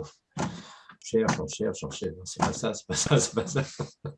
Alors après, est-ce que la mise en phase et cette bonne vibration découle du travail, ou on peut... Oui, chacun est libre d'interpréter. Chacun est libre d'interpréter ce moment de grâce ou ces moments de grâce, bien sûr. Non, mais moment de grâce, c'est très juste aussi. Moment de grâce, c'est très moment juste. De grâce, oui. Et être en phase avec l'esprit de l'auteur. Je crois que c'est ça pour moi. de se dire, tiens, mais c'est ça qu'il a voulu dire. Alors que peut-être pas du tout, à la limite. Mais quand on ressent ça, c'est ça qu'il a voulu dire, alors c'est comme ça qu'il faut le dire. Et c'est intéressant. Et on rejoint la fameuse expression qu'on dit sans arrêt aux comédiens, c'est le fameux lâcher-prise qui permet justement à un moment donné d'être dans ce moment magique où lâcher-prise, tu as dû l'entendre souvent. Oui, merci. Oui. Alors, je vais rebondir sur ton mot de lâcher prise parce que l'émission arrive à son terme. Et donc, juste avant, et rien ne nous empêche, nous, de continuer la conversation après, évidemment. Mais juste avant, par rapport à aux personnes qui regarderont peut-être un jour l'émission, je pense tout comme vous que l'aspect créatif, imaginaire, alors pour le coup, doit avoir une part importante. Je pense qu'elle fait partie effectivement de notre identité et même quelque part, de façon alors innée ou pas, mais en tout cas, elle est associée, enfin en tout cas de ce qu'on en sait alors depuis la nuit des temps. Et qu'est-ce que vous pourriez alors soit transmettre, soit évoquer, soit dire, soit accompagner, pour pouvoir dire, mais et même si c'est orienté, allez-y, lancez-vous, ou en tout cas, au moins faites-vous plaisir sur les créativités, sur l'imaginaire, de le transmettre vous en tant qu'adulte, ou de le transmettre vous en tant qu'adulte aux enfants ou aux adolescents, ou en tout cas de laisser l'espace-temps nécessaire aussi, parce que ça demande du temps. Vous l'avez évoqué ce soir. Et de quelle manière et qu'est-ce que vous souhaiteriez transmettre aux spectateurs et aux personnes qui regardent cette émission? Alors, je vais vous dire ce que je dis tout le temps à mes élèves. Fais-le avec le cœur et n'aie pas peur de te tromper. Il n'y a que comme ça qu'on apprend. Voilà. Moi, je dirais oser. Oser. Parce que quand j'étais au cours de théâtre, notre prof, quand on était sur scène, il avait mis à l'autre bout de la salle un immense panneau avec marqué « Ose ». Et quand on était sur scène, on voyait au loin « Ose ». Et c'était le maître mot, parce qu'à partir du moment où on ose, eh ben, il se passe des choses. C'est pas si simple d'oser, mais c'est la première marche. Moi, j'ai une phrase qui résume bien mon métier. C'est une phrase de Jim Thompson qui disait en fait, les choses ne sont pas ce qu'elles sont l'air d'être. En fait. Et je pense que l'art permet justement d'offrir une autre vision de ce que nous offrent les médias ou ce que on a l'impression qu'on croit être la réalité. Et en fait, à travers l'art, on arrive à montrer peut-être autre chose pour répondre à des questions, ou juste les poser. Qu'est-ce que l'humain? Qu'est-ce que le réel? Qu'est-ce qui est beau? Qu'est-ce qui est juste? Qu'est-ce qui est vrai? Et ça permet effectivement de répondre ou ne serait-ce que poser des questions voilà, en dehors des certitudes que nous assènent soit l'entourage, les médias, le conditionnement, le formatage, et ça permet de sortir de là. Voilà. Les choses ne sont pas ce qu'elles ont l'air d'être. En fait, c'est ça. Ça permet de sortir de ça. Ok. Moi, je dirais savoir s'écouter et se comprendre, mais vraiment à titre personnel. Voilà. Donc, prendre le temps, du coup, pour les personnes, de prendre le temps de le faire. Quoi. Admettre qu'on n'est pas comme tout le monde, déjà. Ouais. Et être capable de... effectivement, je pense que si on arrive à s'entendre, il faut comprendre. C'est vrai que c'est ça, je trouve. Enfin, moi, je ne sais pas si je suis clair, mais dans ma tête, ça allait, c'est déjà pas mal. Voilà. Mais je pense qu'effectivement, c'est la base, parce qu'on ne peut pas... Pour vraiment dire le côté donc artiste ou autre, et ainsi de suite, je veux dire, il faut effectivement, comme on a dit depuis le début, il faut toujours être un peu un enfant, il faut aussi être un adulte, il faut être un petit peu tout le monde en même temps, mais il faut surtout pas oublier qu'on est unique. Et on est juste soi, et ça, il faut en prendre soin. Et c'est ce qui fait que justement, on n'est pas tout le monde. On a besoin de tout le monde, mais on n'est pas tout le monde. Voilà. Merci. Il y avait une notion aussi qu'on a avancée tout à l'heure, on a parlé de prédisposition. Et je pense que peut-être, comme conseil, si on peut donner un conseil, ce serait de prendre conscience de ces prédispositions. Parce qu'il y a des choses qu'on sait faire, on pense que tout le monde sait les faire, et puis non. Voilà. Et moi, personnellement, ça m'est arrivé, je pense que pour vous aussi, ça vous est arrivé, de découvrir que ce que je faisais pour moi, on va dire naturellement, même si ça ne veut rien dire, mais qui pour moi était évident, les autres ne savaient pas le faire. et de ne pas en tirer parti quelque part. Voilà. Donc, prendre conscience des choses qu'on sait faire et pour s'en servir, hein, bien sûr. Alors que bien souvent, ce qui est assez curieux, c'est que on voit l'inverse. On voit des gens qui n'ont pas les prédispositions pour faire. Je pense à Michel Petrucciani, par exemple. Hein. On dit pour jouer du piano, il faut avoir des longues mains, etc. Et tout. Vous vous rappelez comment était ce garçon? Il jouait admirablement bien. Donc, il n'avait aucune prédisposition. Alors, c'est ça qui est assez curieux de voir que parfois, des gens réussissent en n'ayant aucune prédisposition. C'est le gars qui n'a pas de bras qui va traverser la Manche. Vous voyez, c'est des trucs absolus. Et la personne qui est en pleine santé, en plein truc, ne va pas le faire. Vous voyez, donc, peut-être prendre conscience de ça hein, aussi. J'ai eu la chance de le croiser. Oui. Pour l'anecdote, il racontait que quand il était petit, il avait demandé, quand il était petit, il était vraiment môme, je crois qu'il avait 50, comme ça, il avait demandé à ses parents qui avaient très très peu de moyens un piano, et ses parents lui ont offert un piano joué. Et un jouet. Il a pris une crise, il l'a cassé immédiatement. Et là, les parents ont compris, ils se sont saignés à blanc et ils lui ont offert, ils lui ont vraiment acheté ou loué, je ne sais plus, un vrai piano. Et tout a commencé de là. Il avait vraiment ce besoin. Oui. C'est ça qui est assez curieux quand on parlait des prédispositions. Ouais. Alors, il y en a qui en profitent, qui savent les utiliser, et puis d'autres qui ne savent pas les utiliser. Je crois qu'il y a beaucoup de gens qui ne savent pas utiliser leurs prédispositions, ce qu'on disait tout à l'heure, et c'est dommage. Pour résumer, Robert, toi, ça serait de transmettre quoi, de quelle manière c'est ça, prendre conscience des prédispositions, l'attente qu'on a en nous, et ce n'est pas parce qu'on sait faire facilement une chose que tout le monde sait le faire. C'est ce que j'allais dire, moi j'aurais dit dans cette fin de discussion, j'aurais dit, mais cherchez-vous et trouvez-vous. Cherchez-vous et trouvez-vous, parce que bien souvent, les gens restent sur des a priori, ils restent sur ce qu'on peut dire ou penser d'eux, et ils n'explorent pas forcément tous les champs possibles qui leur sont donnés. Ils restent sur un rail, un chemin qui leur est tracé, alors qu'il y a plein de possibilités, plein de directions à prendre et, pour arriver à quelque chose qui nous ressemble à nous.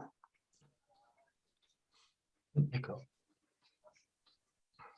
Mais je pense qu'il y a beaucoup plus de gens qui créent qu'on ne le pense. Et il y a des émissions liées à la chanson et à plein d'autres choses comme ça, à la cuisine, où d'un seul coup, on s'aperçoit qu'en France et dans le monde, il y a un nombre de personnes qui ont des talents extraordinaires et qui sont dans l'ombre. Mais en fait, il y a beaucoup, beaucoup de gens qui ont vraiment... qui créent, beaucoup plus... et qui ont vraiment des dispositions, mais qui sont, par l'obligation de gagner sa vie et de vivre et tout, n'en vivent pas de la création. C'est une chance de pouvoir vivre de la création. Oui. Je ne sais pas si la chance existe. En tout cas, dans la transmission, pour résumer, ceux qui n'ont pas transmis quelque chose, peut-être dit quelque chose, sur quel axe vous souhaiteriez en tout cas donner aux spectateurs, ça serait... Quoi? J'ai pas entendu ta question. En fait, sur la transmission, quoi transmettre en fait aux spectateurs. Moi, je vais devoir vous laisser parce que c'est terminé. Je suis fatigué. Allez. Passez une bonne soirée. Merci pour le sujet. Merci Alexis. Au revoir. Et où es-tu, souffleur de verre? Du côté de Mougins. Ah, tu es à Mougins? Oui, j'ai ma galerie à Mougins. Voilà. D'accord, ok. Au plaisir, sait-on jamais. J'y suis actuellement, alors. Ah, d'accord. Je verrai avec Laurent. Oui, je ne suis pas très loin de l'église, dans le vieux village. Voilà. Okay. Au plaisir. Au plaisir. Bonne soirée et merci pour ce super sujet.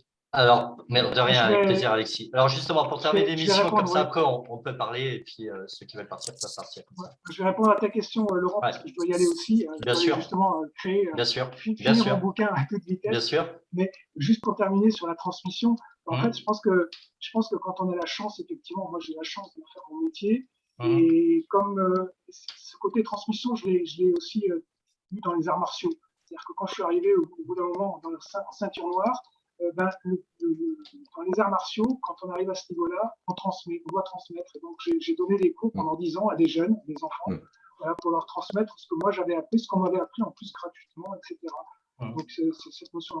Et au niveau de l'écriture, je retrouve ça quand je fais des rencontres scolaires dans les lycées, dans les collèges, et que je vois qu'il y a des gamins qui sont là, qui ont les yeux qui pétillent quand on leur parle littérature. Ben, voilà, je pense qu'il y a encore des belles choses dans la vie, et que ce côté transmission, ben, ne serait-ce que d'aller dans les lycées, dans les écoles, pour leur dire que voilà, tous les écrivains ne sont pas morts. Non, non, il y en a encore des vivants.